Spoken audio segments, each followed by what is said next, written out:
correction de la préparation à la C2 sur les solides, les bulles et mesures manquantes. Numéro 1. Tania a dessiné une maison à l'aide d'un carré et d'un triangle équilatéral. Les deux figures ont le même périmètre et le côté du triangle mesure 2,2 cm de plus que celui du carré. Trouve les dimensions du carré et du triangle. Les dimensions, ça veut dire les mesures des côtés. Alors, comme j'ai un 2,2 de plus que, je vais utiliser les bulles et c'est entre justement le 2,2 de plus que, donc c'est entre la mesure du côté du triangle et la mesure du côté du carré. Je fais mes deux bulles, je les identifie, c'est mesure côté triangle et mesure côté du carré. Je vais faire mes bulles entre les deux. Lequel mesure 2 cm de plus que celui du carré? Alors, c'est le triangle qui mesure 2,2 de plus que la mesure du côté du carré. Donc, pour l'instant, je vais mettre mon X quelque part. Comme on a besoin des deux dimensions, peu importe, j'ai besoin de trouver les deux, alors je vais mettre mon X à mesure du côté du carré juste pour ne pas faire de lien inverse pour rien. Et le X va traverser dans ce sens-là, donc il va se faire additionner. À X, j'additionne 2,2. Et j'ai les deux expressions algébriques pour les mesures des côtés. Sauf que, pour trouver une équation, ce qu'on me dit, c'est que les deux figures ont le même périmètre. Alors que ici, mes bulles, ce n'est pas les périmètres qui sont identifiés, mais bien les mesures des côtés. Donc, il va falloir que je transforme les mesures de côté en périmètre. Donc, le périmètre du carré, bien, si un côté mesure X, le périmètre mesure 4 fois la mesure du côté. Et si j'ai un triangle équilatéral, donc les trois côtés sont isométriques, et qu'un côté mesure X plus 2,2, mais je vais faire 3 fois X plus 2,2 pour trouver le périmètre. Et les deux périmètres vont être égaux. J'ai donc mon équation. J'identifie ma variable. X, c'est écrit au-dessus de la bulle, la mesure du côté du carré. Et mon équation, ben, c'est 3 fois la mesure du côté du triangle, donc 3 fois, et la parenthèse est nécessaire parce que c'est 3 fois tout ça pour le périmètre, et 4 fois x pour le périmètre du carré. Donc, je vais trouver la valeur de x. Pour ça, je vais commencer par réduire à gauche. Alors, je vais m'occuper des parenthèses. À l'intérieur, je ne peux pas additionner, donc je vais aller voir en avant. Je distribue le fois 3. 3 fois x, 3x. 3 fois 2,2 plus 6,6 égale à 4x. Je ne peux pas additionner 3x et 6,6, ce ne sont pas des termes semblables. Alors, j'ai des x de chaque côté. Je vais éliminer idéalement le plus petit des deux en faisant plus ou moins. Donc, je vais soustraire 3x de chaque côté. Ici, ça s'annule. À gauche, il reste 6,6. Et à droite, 4x moins 3x, ben 1x. Donc, la mesure du côté du carré est égale à 6,6. C'était des centimètres. Et on me demandait aussi la mesure du côté du triangle. Donc, deuxième calcul, mesure côté du triangle. Comment je fais? Bien, je vais prendre l'expression algébrique de la mesure du côté du triangle. Donc, si je regarde bien ma bulle, la mesure du côté du triangle, c'est jusque dans la bulle. Pas x3, parce que x3, c'est quand je voulais le périmètre. Donc, la mesure de un côté, l'expression algébrique est dans la bulle, x plus 2,2.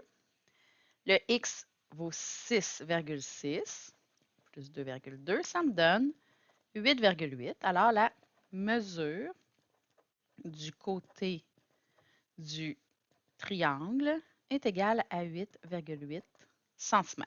Voici mes deux dimensions que je cherchais pour le côté 6,6 cm et le côté du triangle 8,8 cm. Numéro 2.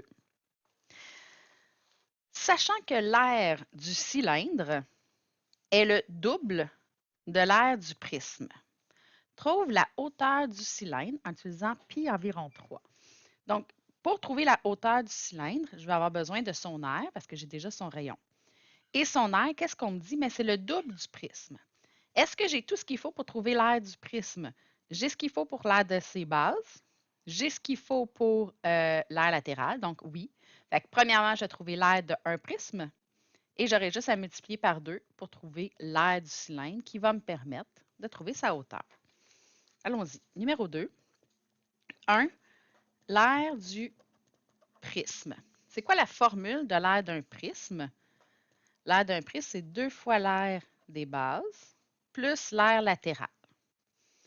Ici, j'ai un prisme à base hexagonale. Donc, la formule de l'aire des bases, il y en a 2 fois 2. L'aire de la base, c'est un polygone régulier. Donc, la formule d'un polygone régulier, can divisé par 2. Plus l'aire latérale, c'est périmètre de la base fois la hauteur du prisme. Donc, fois la hauteur. Je vais remplacer les mesures. 2, c'est 2. C, c'est la mesure du côté, 4. A, c'est l'apothème de la base, 3,5. N, c'est le nombre de côtés, 6, puisque c'est un hexagone, divisé par 2. Plus périmètre de la base, bien, le côté mesure 4 et il y en a 6, donc fois 6, fois H, la hauteur du cylindre, 13. Et tout ce qui me reste, c'est à calculer, donc j'y vais. Premièrement, je pourrais faire fois 2 divisé par 2, mais fois 2 divisé par 2, ça s'annule. Fait qu'il va juste me rester à faire 4 fois 3,5 fois 6. Vous pourriez faire fois 2 divisé par 2, mais vous allez rester à 84.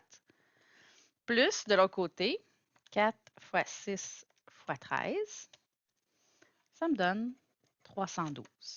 Alors, l'aire totale de 1 prisme, c'est 312 plus 84, ce qui me donne 396. Donc, l'aire d'un prisme égale 396, c'était des mètres. Mais moi, ce que je veux, c'est la hauteur du cylindre. On sait que l'aire d'un cylindre, c'est le double du prisme. Donc, je pourrais faire un calcul juste pour trouver le double du prisme, mais je vais le faire en un seul calcul. Pour trouver la hauteur du cylindre, bien, j'ai trouvé la formule, c'est 2 fois l'aire du prisme, ça c'est l'aire d'un cylindre, est égal. Et la formule de l'aire d'un cylindre, tout comme un prisme, c'est 2 fois l'aire de la base plus l'aire latérale. Donc, 2 fois l'aire du prisme égale 2 fois l'aire de la base. Mais attention, un cylindre, la base, c'est un disque. Donc, la formule, pi r carré. Et, c'est qu'on le voit en même temps, l'aire latérale, ben, c'est périmètre de la base. Donc, périmètre de la base fois la hauteur. Mais le périmètre d'un cercle, c'est pi d fois h. Alors, j'y vais, je remplace par les mesures. 2 fois, l'aire du prisme, on l'a ici, c'est 396. Donc, 2 fois 396 est égal à 2 fois pi fois le rayon. Bon, on voit ici que on me dit que ça mesure 6, donc le rayon est de 6 au carré, plus pi fois le diamètre. Bien, si le rayon est de 6, le diamètre est de 12, fois h, qui est la hauteur du cylindre. Et c'est ce que je cherche. Pour ne pas me mélanger, vu que j'ai des h et des pi, je vais remplacer tout de suite le pi par 3 parce que c'est ce qu'on me dit. Et en même temps, je vais commencer à réduire, donc je vais faire l'exposant 2 pour le 6 exposant 2, je vais écrire 36. Donc, environ 2 fois 3 fois 36. J'ai remplacé le pi par 3. Plus pi, c'est 3. 12, c'est 12. H, c'est H. Et là, je peux, donc j'ai plus d'exposants, je peux faire les multiplications division. Donc, à gauche, je vais avoir 396 fois 2. 738 est environ égal. De l'autre côté, j'ai 2 fois 3 fois 36. 216, plus 3 fois 12, 36 fois H. Je ne peux pas additionner 216 et 36 parce que ici c'est 216 et l'autre c'est 36H. Les termes ne sont pas semblables. Je ne peux pas les mettre ensemble. Donc, il faut que je les élimine pour trouver la valeur de H. Je vais éliminer le terme constant en premier. Donc, pour que ça me donne 0, je vais faire moins 216. Si je le fais à droite, Oups, 216. Je le fais à gauche. 738 moins 216 me donne 522. Est environ égal à 36 fois H. Je veux juste H, donc pour éliminer fois 36, je divise par 36. Si je le fais à droite, je le fais à gauche. Donc, divisé par 36, ça me donne 14,5. Je pense que j'ai fait une erreur quelque part. Parce que je l'ai faite tantôt.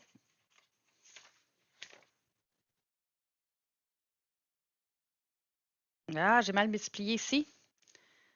Donc, 2 fois, je ne sais pas qu'est-ce que j'ai fait là, mais 2 fois 396, ça me donne 792. Ah ah! Donc, 792 moins 216 me donne 576. Et 576 divisé par 36, me donne 16.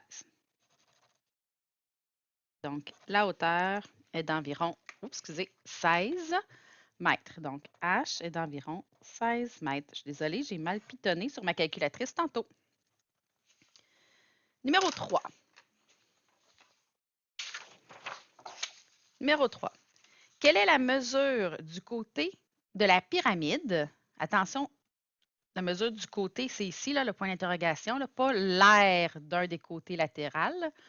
Donc, le côté de la pyramide, si l'aire latérale est de 341 mètres carrés. Attention, 341, c'est ce qu'on me donne. Donc, il faut que je trouve la formule de ce qu'on me donne et c'est l'aire latérale seulement. Donc, je ne vais pas prendre la formule de toute l'aire de la pyramide, mais juste la formule de l'aire latérale. Donc, 3. L'aire latérale, c'est le nombre de côtés fois la mesure du côté fois l'apothème de pyramide divisé par 2. Là. Le cap divisé par 2, c'est le triangle, mais pour la pyramide. Donc, la mesure du côté fois l'apothème de la pyramide divisé par 2, parce que c'est la formule du triangle, et fois n, parce que c'est le nombre de triangles qu'il y a dans l'aire latérale. Alors, j'ai combien de côtés? J'en ai 5. C'est un pentagone. C, c'est ce que je cherche. Je vais laisser le C. Apothème de la pyramide, je l'ai ici, 12,4 divisé par 2. Oups, j'ai oublié de remplacer l'aire latérale. On l'a ici, 341. Alors, je vais réduire. Je n'ai pas de parenthèse, je n'ai pas d'exposant. Donc, je vais aller tout de suite à la multiplication, division à droite. Donc, je peux tout faire ensemble. Si vous êtes embêté parce que je sais qu'il est divisé par 2, c'est 12 fois 4 divisé par 2. Et ça, c'est multiplié par 5.